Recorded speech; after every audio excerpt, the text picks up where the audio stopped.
Dios te bendiga, amado hermano, en esta mañana. Que la paz de Dios, la salud, la prosperidad y la armonía reinen en tu hogar. Hoy vamos a continuar con el libro de los Hechos. Vamos a estar en el capítulo 10 del libro de los Hechos. Hoy vamos a ver el Espíritu Santo en Cesarea. El Espíritu Santo en Cesarea. Vamos a leer el capítulo 10 del versículo 1 hasta el 6 y del 13 hasta el 20 en el mismo capítulo 10. Leemos desde en el capítulo 10, dice así: había en Cesarea un hombre llamado Cornelio, centurión de la compañía llamada la Italiana, piadoso y temeroso de Dios con toda su casa, y que hacía mucha limosna al pueblo y oraba a Dios siempre. Este vio claramente en una visión, como a la hora novena del día, que un ángel de Dios entraba donde él estaba y le decía: Cornelio. Él mirándole fijamente y atemorizado dijo: ¿qué es esto, Señor? ¿Qué es, Señor? Le dijo: tus oraciones y tu limosna han subido para memoria delante de Dios. Envía pues ahora hombre a Jope y haz venir a Simón, el que tiene por sobrenombre Pedro. Este posa en casa de cierto Simón Curtidor, que tiene su casa junto al mar. Él te dirá lo que es necesario que haga. Y vamos al 13, continuamos leyendo desde el 13 en adelante. Dice así: y le vino una voz: levántate, Pedro, mata y come. Entonces Pedro dijo: Señor, no, porque ninguna cosa común o inmunda he comido jamás. Volvió la voz a él la segunda vez: lo que Dios limpió, no lo llames tú común. Esto se hizo 3 veces. Y aquel lienzo volvió a ser recogido en el cielo. Mientras Pedro estaba perplejo dentro de sí sobre lo que significaría la visión que había visto, he aquí los hombres que habían sido enviados por Cornelio, los cuales, preguntando por la casa de Simón, llegaron a la puerta. Y llamando preguntaron si moraba allí un Simón que tenía por sobrenombre Pedro. Y mientras Pedro pensaba en la visión, le dijo el Espíritu: he aquí 3 hombres te buscan. Levántate pues y desciende, no dudes de ir con ellos, porque yo lo he enviado. Hoy vamos a ver el Espíritu Santo en Cesarea, basado en el capítulo 10.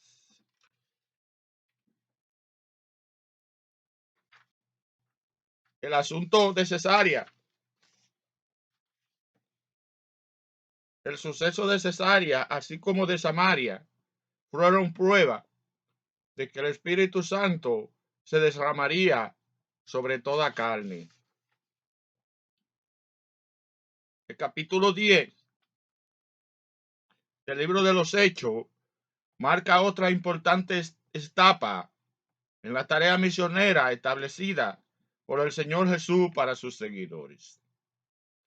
La geografía de este nuevo episodio de la obra evangelizadora de la iglesia primitiva está localizada en la misma región de la obra misionera de Felipe.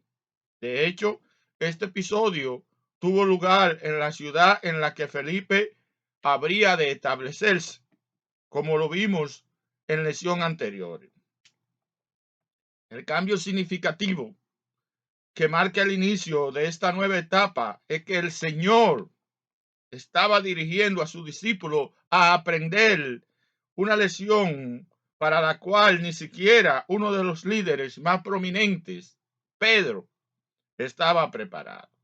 Dios iba a mostrarle a la iglesia naciente que la oferta de salvación no quedaría limitada solos a los judíos, sino que se iba a extender también a los gentiles. El 10º capítulo de los Hechos presenta la introducción de una nueva etapa. Dios había anunciado desde el principio de su relación con Israel que la redención habría de alcanzar a todas las naciones. En este capítulo se empieza a cumplir dicha promesa por medio de la iglesia. En lecciones anteriores hemos visto que los esfuerzos misioneros de los creyentes dispersos se habían limitado a alcanzar personas del mismo trasfondo religioso. Esto fue así aún en centros tan alejados de Jerusalén como Damasco. El discípulo elegido como instrumento evangelizador, Pedro, reaccionó en forma muy similar a la de Ananías, argumentando y discutiendo las instrucciones del Señor. Esto muestra que la luz del Evangelio y la presencia del Espíritu Santo y aún el poder espiritual no son una garantía de que lo que hemos recibido, tales bendiciones, seamos capaces de entender y aceptar incondicionalmente los designios y planes del Señor. El caso de Pedro, que estudiaremos en esta lección, comprueba esta realidad. Cuando hablamos de centurión, amado hermano, estamos hablando de un jefe de 100. Centurión era uno de los rangos regulares en el ejército romano. Cornelio era capitán de un centurión de 100 soldados. Y cuando se dice compañía, esta era una unidad militar compuesta de 555 soldados de infantería, 66 de caballería, y la legión romana consistía de 10 de esta compañía, 10 compañías. Cuando dice a la hora novena, en el sistema judío corresponde a las 3 de la tarde.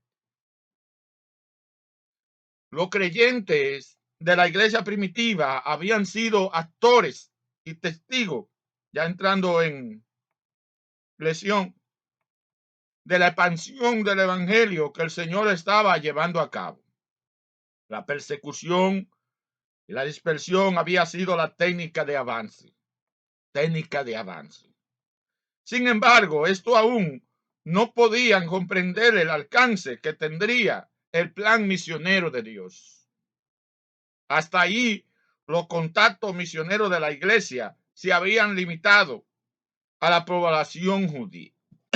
Los discípulos no entendían que Cristo había muerto y resucitado, no solamente para redimir y justificar a los judíos creyentes, sino también a todo aquel que en él creyera.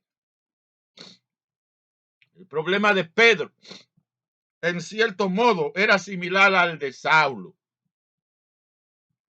Ambos eran celosos, guardadores de la creencia y tradiciones mosaicas. No eran capaces de comprender el alcance de la obra redentora de Jesús. Pedro había sido testigo de la proclamación e inauguración del nuevo pacto, la nueva era, iniciada con el sacrificio en la cruz de Jesucristo. Sin embargo, hasta este momento no había sido capaz de comprender esta revelación.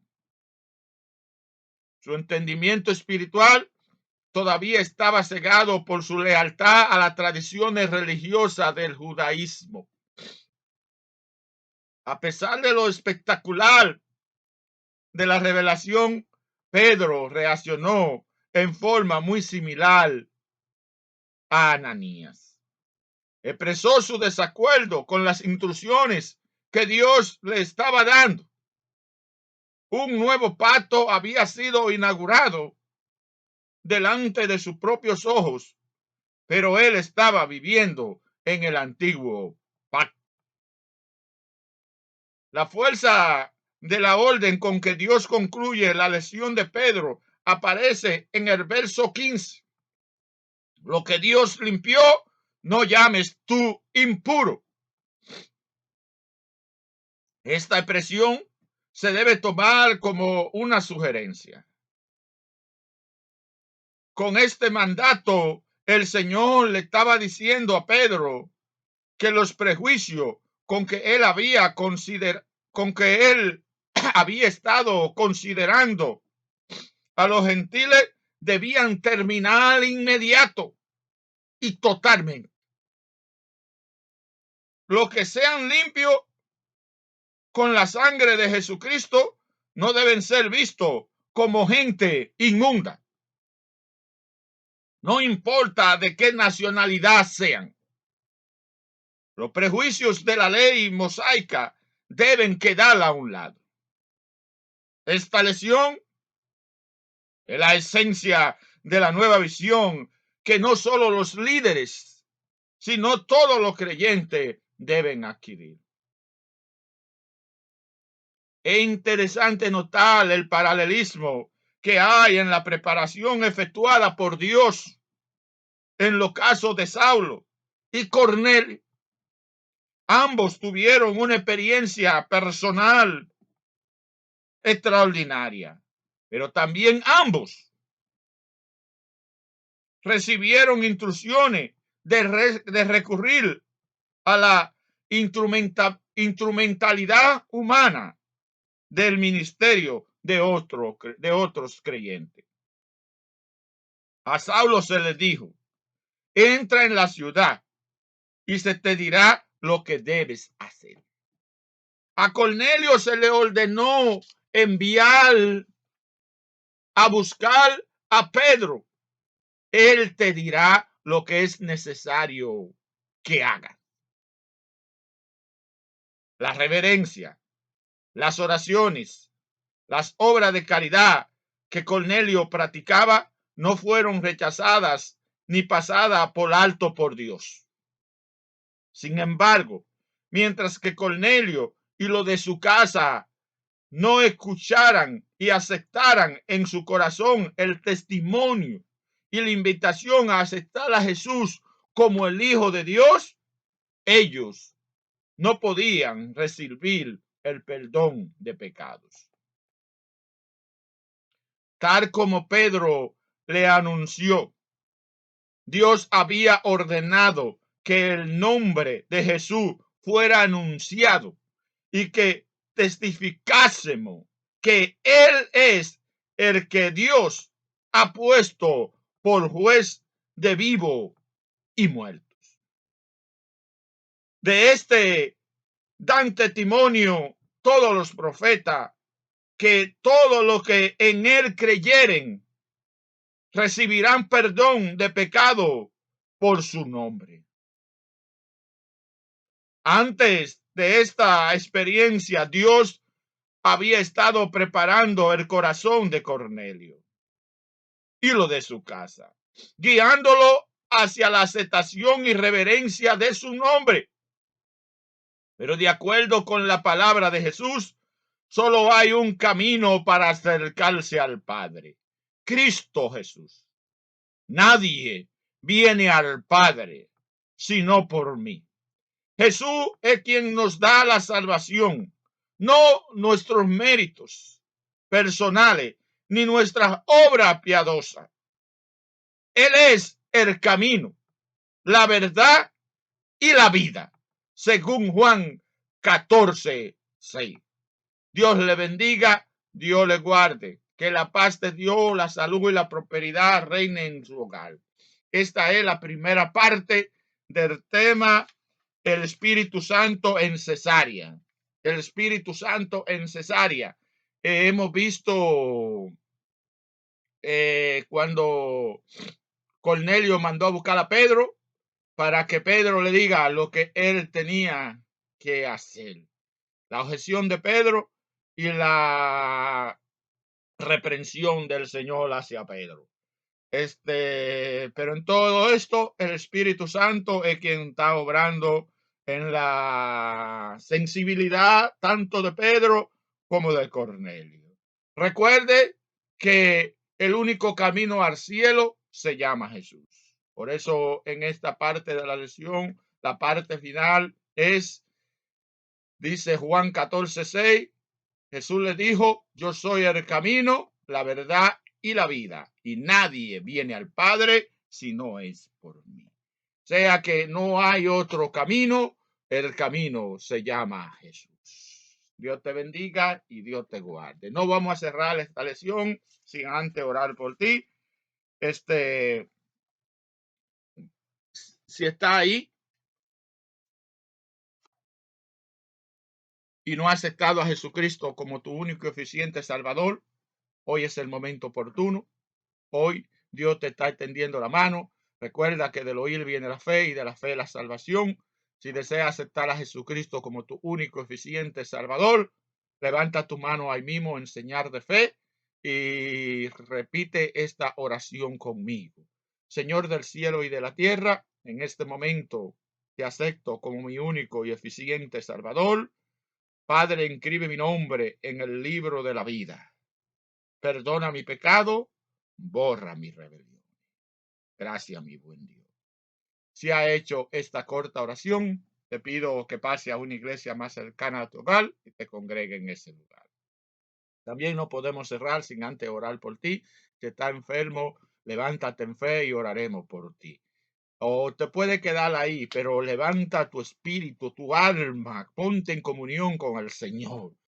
Vamos a orar por ti, no importa la enfermedad que tenga, para Dios nada es imposible. Recuerda que la era de los milagros todavía no ha terminado. Dios sigue haciendo milagros. Señor del cielo y de la tierra, en este momento te pido por ese amigo, esa amiga, esa hermana, ese hermano que están a través de las redes sociales. Padre, no sabemos cuál tipo de enfermedad tiene, pero tú la conoces. Te rogamos, oh Dios, que tú dictes la palabra, Padre, y que un ejército de ángeles salgan ahora mismo, Padre, y pasen tu mano sanadora sobre cada hermano, sobre cada amigo, y que no importa la enfermedad que tenga, sea del SIDA, del cáncer, la presión arterial, del COVID que anda por ahí, cualquier enfermedad, del dengue, el problema estomacal, intestinal, el problema de la boca, de los ojos, de la nariz, cualquier enfermedad, Padre, yo te ruego que tú pases tu mano sanadora sobre cada uno de mis hermanos y mis amigos en el nombre de Jesús. De igual manera, te pido que si están pasando por algún tipo de problema, tú se los resuelvas, sea problema financiero, problema en el hogar, problema en el matrimonio, problema en el trabajo, cualquier tipo de problema, Señor. Te lo dejamos en tus manos. Padre, que la voluntad tuya sea hecha sobre mis amigos y mis hermanos, sobre cada uno de ellos. Te lo dejamos en tus manos. Gracias, mi buen Dios, en el nombre de Jesús. Amén, amén y amén. Dios te bendiga, Dios te guarde. Repetimos que la paz de Dios, que la paz de Dios, la salud, la prosperidad y la armonía reinen en tu hogar. Dios te bendiga. Esta ha sido la primera parte del tema, el Espíritu Santo en Cesarea. Más adelante estaremos viendo la segunda y la tercera parte. Dios te bendiga y que tenga un feliz resto del día. Dios te bendiga.